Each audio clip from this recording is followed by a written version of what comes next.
warahmatullahi wabarakatuh. Waalaikumsalam warahmatullahi wabarakatuh. Bismillahirrahmanirrahim. Alhamdulillahirabbil alamin. Wassalatu wassalamu ala sayyidina Muhammadin wa ala alihi wa sahbihi ajmain. Amma ba'd. Kepada Ibu Kepala Sekolah yang saya hormati dan kepada Bapak Ibu guru yang saya hormati, dan tidak lupa kepada teman-temanku yang saya sayangi.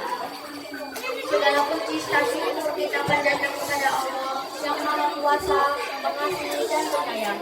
Shalawat serta salam semoga tercurah kepada junjungan kita Nabi Muhammad SAW.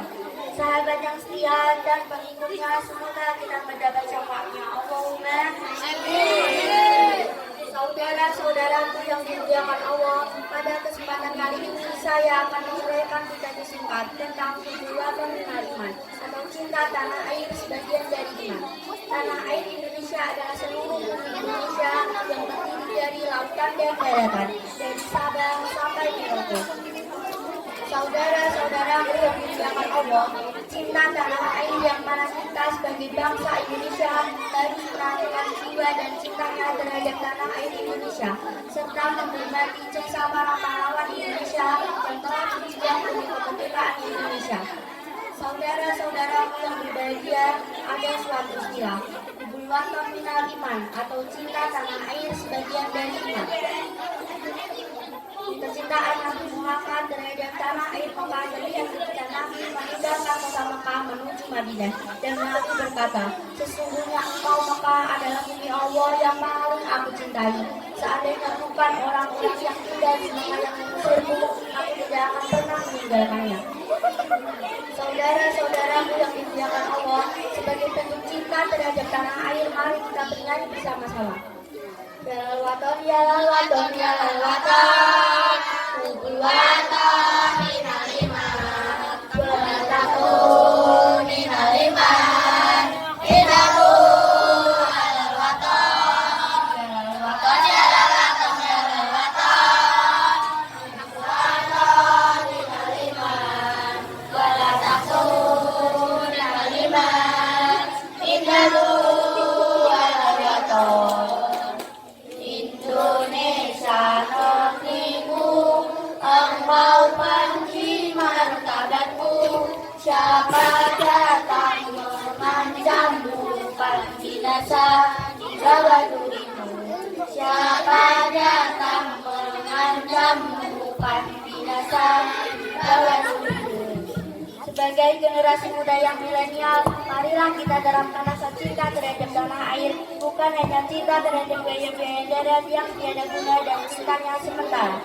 Saudara-saudara yang dimuliakan Allah, bentuk cinta terhadap tanah air yang dapat kita terapkan yaitu: 1. Menggunakan produk dalam negeri brand Indonesia sendiri, bukan brand luar negeri karena gengsi.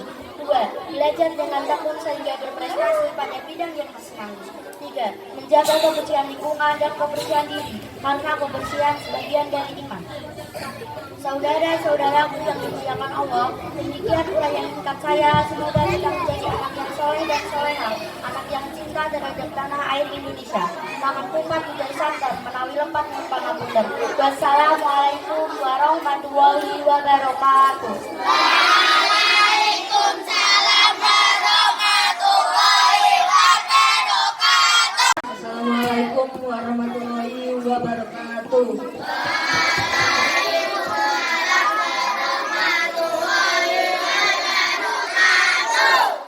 Hadirin seluruh kaum muslimin wal muslimat yang dirahmati oleh Allah Subhanahu wa taala, berbicara tentang kematian, maka kita pastinya sudah bisa memahami bahwa kematian merupakan hal yang mutlak yang akan terjadi pada setiap makhluk yang bernyawa di dunia ini. Maka ini telah diterangkan secara jelas di dalam firman-Nya, yaitu dalam surah Al-Ankabut ayat 57. Kullu nafsin za'iqatul maut summa ilaina turja'un. Tiap-tiap yang berjiwa akan merasakan mati, kemudian hanyalah kepada kami kamu dikembalikan. Melihat firman Allah tersebut sudah dapat menjadikan jaminan bahwa semua makhluk hidup yang bernyawa pada akhirnya akan menemui ajalnya. Namun memang kapan kematian itu akan datang. Itu semua merupakan hak prerogatif Allah. Sehingga kita yang hanya merupakan hambanya hanya bisa pasrah dengan mempersiapkan segala sesuatunya ketika ajal menjemput. Bahkan kematian ini bisa datang dalam waktu yang sangat cepat tanpa apa-apa. Jika kematian telah didatangkan, maka tak akan ada yang bisa menunda kematian itu, apapun yang terjadi.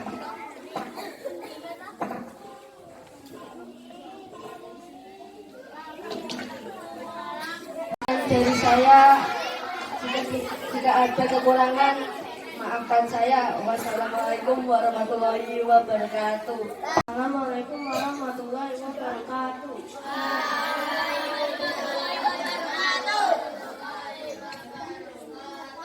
Alhamdulillahirabbil alamin wassalamu ala asyrofil anbiya wal mursalin wa ala alihi washabihi ajmain.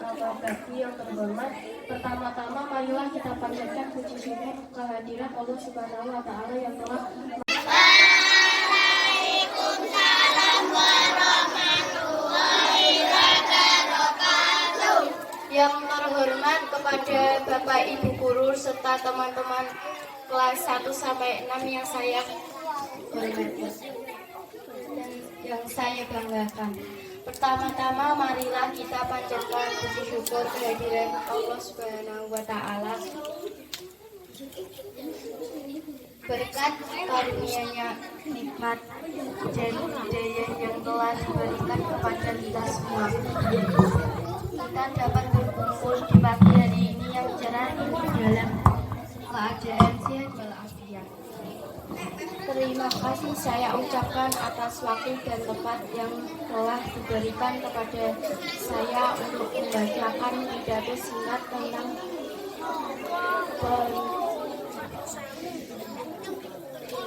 pentingnya pendidikan karakter, usaha membangun generasi yang memiliki karakter yang kuat. Hadirin yang saya hormati, pengertian kode dan kode menurut bahasa kode memiliki beberapa pengertian, yaitu hukum, ketetapan pemerintah, kehendak, pemberitahuan, pencipta. Menurut istilah Islam yang dimaksud dengan kode adalah ketetapan Allah sejak zaman azali. Zaman azali sesuai dengan iradah yang sedangkan segala sesuatu yang berkenan dengan makhluk. Sedangkan kode arti menurut bahasa adalah kepastian, peraturan, ukuran. Adapun menurut Islam, kode berwujudan atau kenyataan ketetapan Allah terhadap semua makhluknya dalam kode dan bentuk tertulis sesuai iradah. Kepada kode dan kode merupakan salah satu rukun iman yang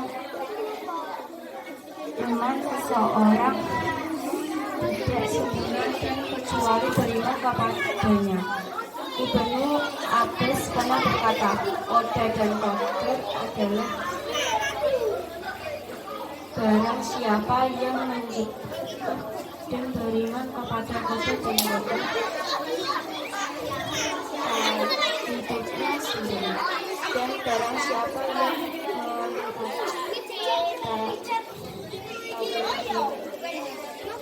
Allah dan mendustakan kode dan kode dasarnya merupakan taktisnya. Nasrul Fatawa Syekh Al-Islam. Hubungan antara kode dan kode selalu berhubungan erat. Kode dan kode ketentuan hukum atau rencana Allah sejak zaman azali. Kode adalah kenyataan dari ketentuan Allah, hukum Allah. Jadi hubungan antara kode dan kode ibarat rencana dan perbuatan. Perbuatan Allah berupa kode selalu sesuai dengan ketentuannya. Dalam surat Al-Hajj ayat 21, Allah berfirman dan tidak sesuatu sesuatu pun melainkan di sisi kamilah.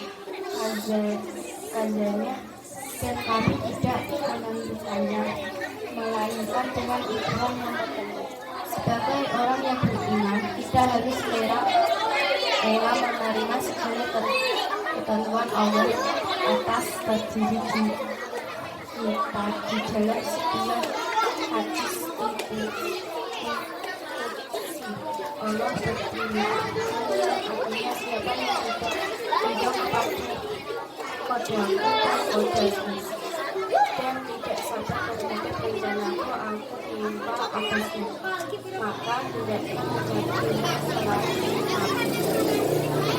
Wassalamualaikum warahmatullahi wabarakatuh.